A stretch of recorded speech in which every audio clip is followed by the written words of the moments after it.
We all did it during Corona, even more than just a week. It's not a big punishment, okay? Anyway, there's a new bond in here. We can see that there's like a new power couple in town. So Sarah and Victor, obviously nothing romantic there, but they're like really hitting it off, and Sarah is taking him through this journey. Like, Victor needs to remember something very painful from his past. You remember the synopsis. And we know that Sarah is the scariest person in town, like Victor told her in previous episode. So she is the one to take him through this journey, and they're actually going to the graveyard of cars. Car graveyard. Probably. Yeah, they're like, we can see there's something happening between them. Once again, there's not a lot of clues in those images. Usually Amazon is very careful. There's a lot of like focused images just on the characters, but sometimes we catch some details. Now we can see that they're sitting inside, not exactly inside, I don't know how it's on top, almost inside of Victor's mom car. This is the same car from season 2, you remember it?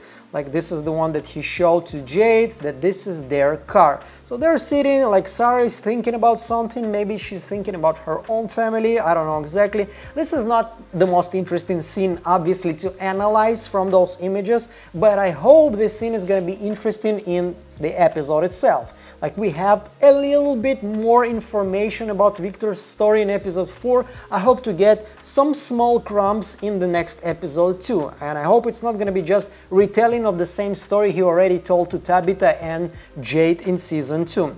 So, as I told you, there's a lot of bonding. We can see like bonding is getting like bigger, closer. They're hugging already.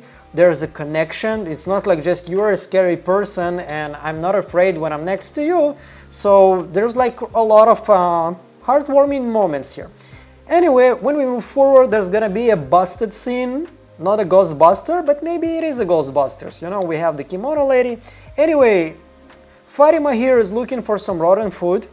And this is a busted scene if I ever seen one. Look at Tabitha, Fatima, I forget, there's like there's like Fatima, Tabitha, so you kind of get confused sometimes. Me, not you. I'm the one who's confused. Anyway, we can see that Fatima is like, oh my god, I've been caught, I'm eating rotten food. Dude, just say thank you, he didn't catch you while you were drinking blood, like some kind of creepy vampire. Anyway, we can see like obviously there's gonna be some kind of conflict between them. There's gonna be a very difficult talk. Alice is gonna be like, are you eating rotten food? Is there anything else I need to know? There's like my baby in there, or there's like some kind of freaking monster, dragon, whatever witchy thing they're growing inside of you. So there's gonna be some kind of a conflict there. But obviously, since we're gonna see them later, you know, like they love each other, so probably they're gonna be able to work that through. You know, like if they would be in for like a week or two in the relationship, probably Alice would be like, you know what, I think we need to take a break. There's another interesting scene here, like we know that Julie is trying to find a way to deal with her trauma, and she always had like this kind of a bond with, what's his name? Elgin. Yeah, and this moment they're like talking to each other, and Elgin is really closed inside. Once again, look at its body language. This is not a body language of somebody who wants to talk, who wants to embrace Julie right now. He's like, yeah, you know, whatever. And here in this moment, this is probably after Julie invited him to a date or something, and he's like, no, go away, woman, I want to die as an incel. Obviously, I'm kidding, of course, some people will take me serious, but I think that maybe this is the moment when he sees the kimono lady again, or sees something different, because he never reacted that aggressively to the kimono lady. So something happens here, he's gonna see something, maybe he's gonna see once again the kimono lady, but this time she's gonna try to attack him. This episode is not gonna be obviously that big as previous one, not that many things is gonna happen, but still it's gonna be interesting for us. Anyway, we move forward when you can see that Jim and Tabitha, they're actually going somewhere. My guess, they are going to the diner because there's gonna be like a big forum, a big town meeting. Everybody's gonna discuss how to help Tabitha is actually back to the town. So we can see here like Boyd is like saying it's possible, we can actually do it. So Tabitha did escape and she actually come back with even one person. So this is possible. And we can see that Dale is jumping here and it's like, where is the tree? So Tabitha told them that you go to the bottle tree, the faraway bottle tree, and you go inside and then you go to the lighthouse and then you get kicked from the lighthouse with the boy in white, by the boy in white, and you go home. So Dale is like, yeah, let's do it. Bungee jumping sounds amazing. remember this moment, because I think this moment is very important to the last scene we're gonna discuss in this video. So there's like a lot of people like, what are we waiting for? Obviously Fatima really needs to escape this place. She needs a doctor, she needs somebody who will actually check if there is a baby inside of her or there's like a monster inside of her. And once again, couldn't really understand what is he saying here. He's like, I panic or whatever, something like this, maybe different. This is inaudible for me. I don't understand what he's screaming about, but my guess is just gonna be a lot of screaming at each other, let's go, and Boyd is gonna try to stop them. Like, let's take everything in proportions, let's do it like step by step, let's try to understand if we're not gonna jump through the lighthouse and maybe kill ourselves with that. So maybe we should like not hurry so much. So there's a lot of shots of, you know, like Acosta is looking at everybody, we have like Donna, Henry, there's like just town gathering. Once again, no interesting details here, just something to show you. So Bacta is gonna be very, you know, like talkative during this scene. We see here like Ellis, Fatima, once again Boyd is trying to calm down everybody as usual. Jim here in a very protective pose. Obviously people are like kinda attacking Tabitha. She's like, why did you do whatever, like why would you attack her? Like what did she do for you? Against you or something like that. Now this moment is kind of weird for me. Like look at Boyd. Everybody's like looking normally and Boyd is completely shocked. Like he's seen something weird. I know it's probably nothing, maybe somebody just said something really stupid. So maybe Boyd is reacting like that, but it's kind of weird for me, like everybody's pretty calm, Boyd is really like over the top here a little bit. Don't know, we'll have to wait and see. Bacta is talking about something, Donna, blah blah blah. Once I told you, I don't want to like linger too much on those images. Now this is very interesting for me.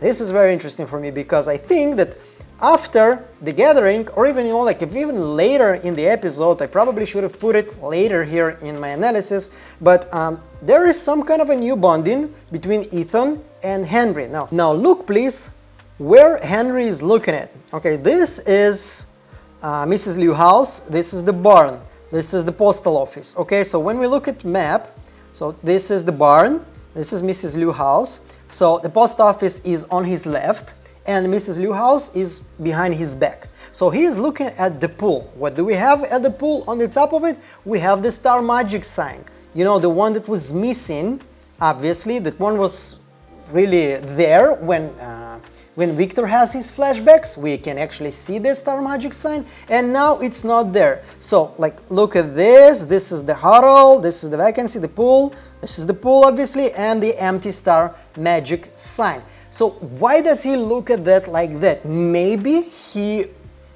recognizes something. This is not the only moment here. Like when we move forward, obviously, yeah, there's Ethan, he's coming, they're looking at something together. This is already, they've been here and now they moved here. So this is also another moment of him is like, I don't know, it gives me the vibe of I know this place. Like this is the vibe that Henry is giving me, once again with his body language, with his face. This moment he's talking probably to somebody, to Ethan, and this moment especially from the trailer, from the teaser, he's like, look, this is a face of somebody who recognized something, and he's kind of freaked out about it. Like this is not something I should have seen here in this place. This is the vibe that it gives me. Once again, if you have something different in your mind, please feel free to write me a comment. Anyway, like after the gathering, with the town gathering, Tabitha and Jim, they come back home with Jade and Ethan, and Tabitha is saying like that they're right and we need to go to the tree because I came back from the outside and I didn't bring anything, not even one answer, but I have some clue, I have some anchor, and the anchor is the bottle tree, so we should get there. And like I love Jade's reaction, she's like, yeah, let's go to the bottle tree. So yeah, once again they're like saying they're right, I'm just going through the images, and we can see here another like some kind of a dynamic between them. Jade is getting ready, Ethan is getting ready, but eventually only Jade and Tabitha are actually gonna go to the bottle tree. So just an image of Jim, he's worried. Jim is being a little bit useless probably in this episode, but whatever. Anyway, like Yay, to the tree, let's go together to the tree, yay, no details, nothing new. We've analyzed this house already many times, I didn't see here anything new. But when they go to the bottle tree, it's not like I have some kind of crazy clue for you what's gonna happen, but I'm just so happy that it's gonna happen, because we can actually see that they're gonna start knocking off the bottles and check what's inside of them. So if it's all of the letters, all of those small papers is gonna have the same year, okay, this is gonna be a clue about this year that we really need to check this, like 1864 or something like this. I don't remember by heart, but I will definitely check it. Anyway, this is not an important issue right now, but if it's gonna be different years, like 1864, 1903, 1750, blah, blah, blah, whatever, so it's gonna have another, like it's gonna add another big clue that maybe there's some kind of a time travel in this place, and the way to do it is through the bottle tree. You write a year, you put it in the bottle, you get inside, and here you go, you are looking how the pyramids were built or something like this. No, I'm just kidding. Anyway, there's like, we can see a lot of bottles in the snow, and Tabitha is here with the diary. This is probably the same diary. I think this is Jade's diary, where he's drawing the same symbol over and over again. And we can see that Jade is knocking off the bottles, and in the end of the teaser they're looking inside and they're probably gonna see something. Maybe something fell there, maybe, I don't know, but there is gonna be something, and I'm so happy and excited about it because we're gonna get some more clues for our theories. And we have some kind of heated conversation between Boyd and Ellis. They're talking, they're getting angry, whatever. Like, look, it's Ellis once again. He's trying to convince him about something, like he needs help, maybe with Fatima. There's something wrong with Fatima, and Boyd once again tells him, like, I need to catch a monster, I need to put a trap or something like this. So it's kind of maybe like the same situation that happened with Abby. This is just my speculation, my idea. I'm not sure about it. Some of you, well, one of the negative comments that I got was like, your theories, your ideas are crazy. Yeah, sure, maybe, but I would never say that they're 100% true. I'm not even trying to get 100% true answer right now. I think it's impossible. I'm just thinking and spitballing with you here, and probably 99% of what I'm saying when I'm going to theories is completely insane and have nothing to do with actual plot created by the creators.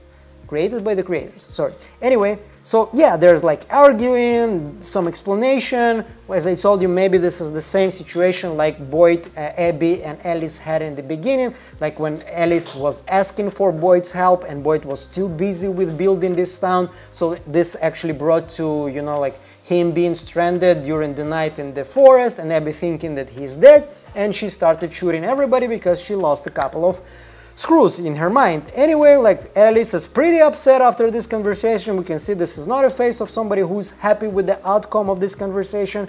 And once again, we are in the postal office. And I think maybe this is the second time because he looks way less angry. He's standing next to the window, and maybe Bacta is the one to arrive to the postal office and tell him something, that she wants to go to the bus. So they're going to the bus, there is a conversation there, they're maybe planning about you know, putting a trap or something like this. I don't know why he's looking at the short like this. Like, they are trying to create like this kind of like situation that is Randall alive or no? You know, even in their Instagram profile there was like a question in the stories. Do you think Randall will survive this night? Well, yeah, obviously he will, because once again you released the synopsis for the first 8 episodes before even the first one was released. And we have some images from those episodes, and anybody who was checking them out already know that Randall is gonna survive.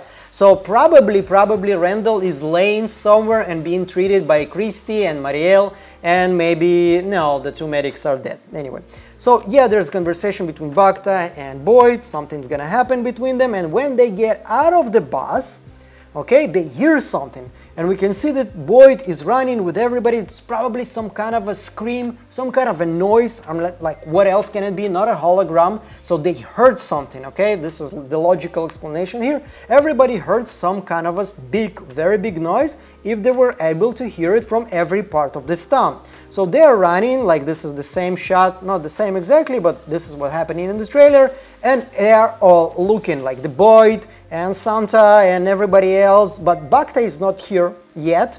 She's probably not as fast as Boyd. And look, everybody's in shock and awe, okay? So my first idea was that maybe they put a trap in the pool, because Randall said in the previous episode the two monsters are always hanging out by the pool. So maybe they put up a trap in the pool and they caught a monster, but then like it's already late in the day. This is something you discover as soon as you wake up, and also everybody is not scared, they're pretty much shocked. Okay, also if you like put a trap in the pool, you probably should tell this to everybody in town, or if you don't do it, at least when you wake up, go to the pool and hide the trap, so nobody is gonna be caught by that trap, by the bear trap or whatever. So look at Bacta's face. I'm sorry, I sometimes forget that I'm talking to a microphone. She's covering her face. This is a reaction of somebody is dead. Somebody is dead in the pool. Okay, so Boyd is the one to go like down to check what's going on. Look at his face, he's also shocked, he's also covering his face. Somebody is, I think, torn apart there completely, and Donna is even in shock. Everybody is completely shocked. Okay, there's a lot of scenes, a lot of shots that are telling us something pretty crazy happened there. So what happened there? Okay, at this moment everybody was pretty calm already. Okay, so there is no danger, there's no immediate danger, there's no monster there.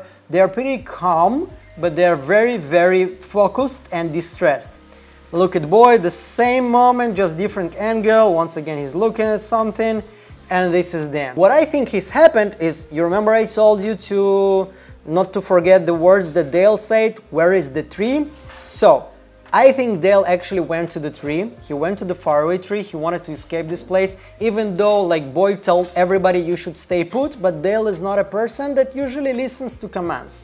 So he probably went to a tree and he wanted to go to the lighthouse. But the tree doesn't really teleport you from point A to B. We've seen already in season 1 when Sarah and Boyd entered the same tree, Sarah teleported to the Fromville, and Boyd teleported to, you know, to the well where Martin used to live and hang out in the chain on his walls.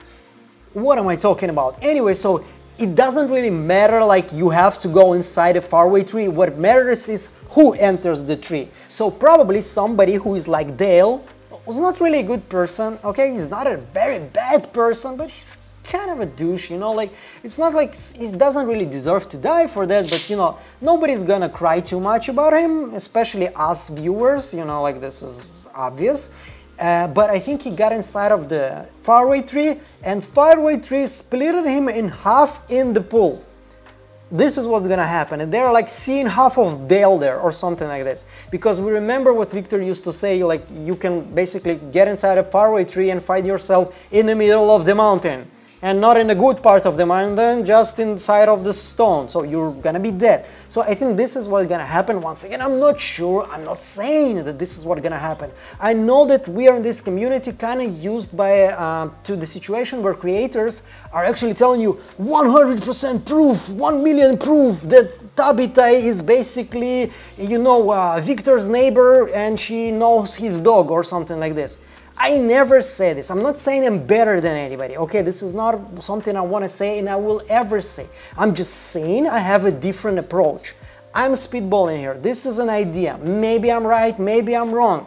I'm gonna enjoy the episode anyway. If I'm right, yay. If I'm wrong, still yay. It's gonna be something surprising for me. Even better. This is just important for me to clarify this, because there is a reason why you see my face in the video.